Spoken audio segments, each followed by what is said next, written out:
বেকার ছেলে তার মাকে বলছে, শুধু ডাল দিয়ে ভাত খেতে ইচ্ছা করছে না, একটা ডিম ভেজে দাও না মা। মা তখন বলছে, ডিম ঘরে বসে জন্ম হয় নাকি? শুয়ে বসে 3 বেলা শুধু বাপের ঘাড়ে বসে খাচ্ছিস, আবার মজা না হলে গলা দিয়ে খাবার নামবে না। নবাব দাদা জন্ম হয়েছে ঘরে অকর্মা, এত বড় হয়েছে তাও কোনো কাজে খাটে না। বেকার ছেলের একটা ডিমের আবদারের বিপরীতে মা এতগুলো কথা শুনিয়ে দিল। রাগে গজগজ করতে করতে জায়গা ত্যাগ করলো। খাবার টেবিলে মায়ের এমন কথা শুনে গলা দিয়ে আর খাবার নামলো না। ভাতের প্লেটটা রেখে হাত ধুয়ে ফেললো। মা চাইলে ভালোভাবে বলতে পারতো ডিম নেই। আর সে বেকার বলে মুখের উপর উঠতে বসতে খাবারের খোঁটাও শুনতে হচ্ছে। নিজেকে আজকাল একটা বোঝা মনে হচ্ছে। ভারী একটা দীর্ঘশ্বাস ছেড়ে রাতে না খেয়ে ঘুমিয়ে পড়লো ছেলেটা। রাত পেরিয়ে সকাল হলো, কেউ একটিবারের জন্য তাকে খেতে ডাকেনি। এক বুক চাপা কষ্ট নিয়ে না খেয়ে চলে গেল টিউশনি করতে। এটি দিয়ে হাত খরচ চালায় ছেলেটা। আজ চাকরিওয়ালা বড় ছেলে বাড়িতে এসেছে। যে ঘরে বেকার ছেলের জন্য একটা ডিম ছিল না, সেই ঘরে আজ বাহারি আয়োজন করেছে মা। দুপুরে বড় ছেলেকে যত্ন করে খেতে দিল মা। ওই সময় অভিও এসেছে বাড়িতে। মা তাকে একটিবার অব্দি খেতে ডাকলো না। পেটের ক্ষুধা জানে এক প্লেট ভাতের জন্য কত কটু কথা সহ্য করে নিতে হয়। বেকার ছেলেটা সকল কষ্ট চাপা রেখে নির্লজ্জের মতো ভাইয়ের পাশে এসে খেতে বসলো। মা ভাই হয়তো একটু বিরক্ত হলো তার আগমনে। মা দুই ছেলেকে ভাত দিল, তবে বড় বড় মাছের টুকরো গুলো এবং মাংসের টুকরো গুলো চাকরিওয়ালা ছেলের থালাতে উঠলো। অভি মাথা নিচু করে এক থালা কথা নামক খাবার হজম করছে। আর সেই ফাঁকে মা বড় ছেলের ভাতের নিচে বড় সড়ক একটা চিংড়ি গুজে দিল, যা চোখ এড়ালো না বেকার ছেলেটির। কে বলল বাবা মায়ের ভালোবাসা সব সন্তানের জন্য সমান হয়? এই যে মায়ের ভালোবাসায় কত ব্যবধান, এই কষ্টগুলো কাউকে বলা যায় না, আর সহ্য করা যায় না। আজ তারও একটা চাকরি হলে মা তাকেও নিশ্চয়ই এভাবে এক্সট্রা খাতির যত্ন করত। কথায় কথায় মন্দ বলতো না। হঠাৎ চোখের কোনায় দুফোঁটা জল চিকচিক করছে ছেলেটা। সাথে সাথে খুব গোপনে তা লুকিয়ে প্লেটের ভাতগুলো চুপচাপ খেয়ে নিল। বিষণ্ণ মনটা নিয়ে শুয়েছে ছেলেটা কিছুক্ষণ। এরই মধ্যে মুঠোফোনটা বেজে উঠলো। তার প্রিয় মানুষটি ফোন দিয়েছে। তার প্রিয় মানুষটির ফোনের নামটা দেখে অভির মুখে হাসি ফুটে উঠলো। রিসিভ করার সাথে সাথে তার প্রিয় মানুষটি ব্যস্ত কণ্ঠে বলল, অভি, তোমার সাথে বিকাল 4টায় আমি দেখা করতে চাচ্ছি। আমি নদীর পাড়ে অপেক্ষা করছি তোমার জন্য। তুমি তাড়াতাড়ি চলে এসো, জরুরি কথা আছে। অভির হাসি মুখটা চুপসে গেল এক নিমিষেই। পকেটটা একেবারে শূন্য। টিউশনির টাকা পেতে এখনো 10 দিনের মতো লাগবে। নিজের কাছে গাড়ি ভাড়াটাও নেই। তবুও মৃত্যু হেসে তার প্রিয় মানুষটাকে বলল, ঠিক আছে, আমি আসছি। অভি সাথে সাথে রেডি হয়ে নিল। ভয়ে ভয়ে বাবার রুমে গিয়ে ভীতু কণ্ঠে বলল, আব্বা। বাবা তখন বললেন, হ কন সাহেব, গায়ে বাতাস লাগাতে যাচ্ছেন বুঝি? বাবার ঠেস মারা কথা গায়ে মাখলো না অভি, বরং অনুনয় করে বলল, আমাকে 100 টাকা দিবেন আব্বা, খুব আর্জেন্ট দরকার। বাবা তখন বলল, টাকা তো আর গাছে ধরে না যে তোকে ছিঁড়ে ছিঁড়ে দিব। নিজে কামাই করতে পারিস না?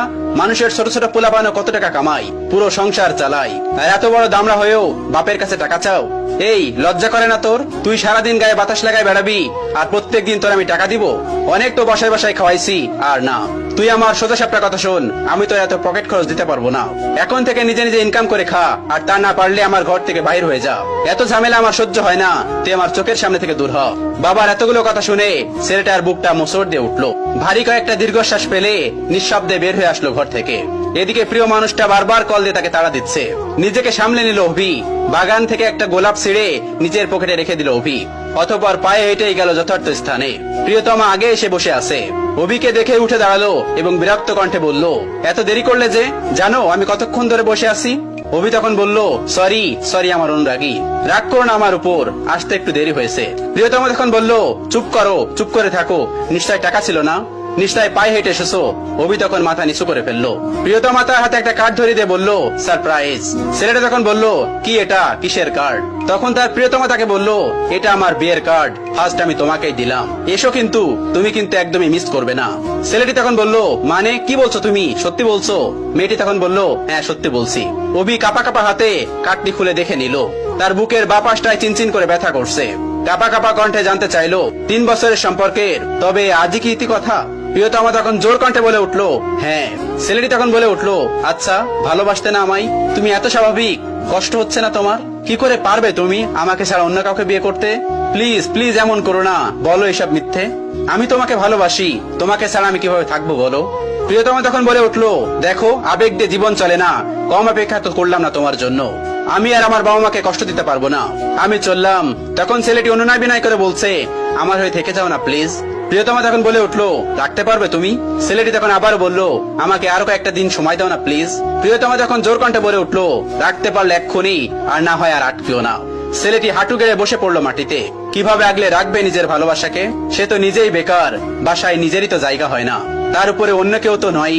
অতঃপর মনের বিরুদ্ধে যে মাথা নিচু করে বলতে হলো, সরি অনুরাগী, তোমাকে রাখার সাধ্য যে আমার নেই। চলে যাও, তবে সুখী হও স্বামীর ঘরে। ভালো থেকো আমার না হওয়া প্রিয়তমা। বিদায় আমার অনুরাগী। অতঃপর 3 বছরের ভালোবাসার দাপন হলো বেকারত্বের কারণে। এভাবেই প্রতিনিয়ত হাজারো বেকার ছেলে হারায় তাদের প্রিয়তমাকে।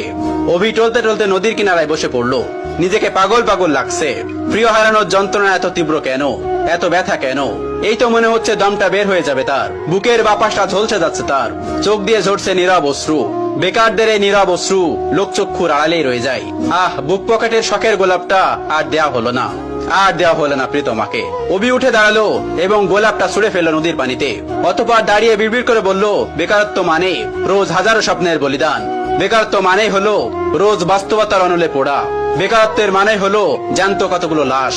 বেকারত্ব মানে হলো জীবনের খাওয়া সেরা বাস।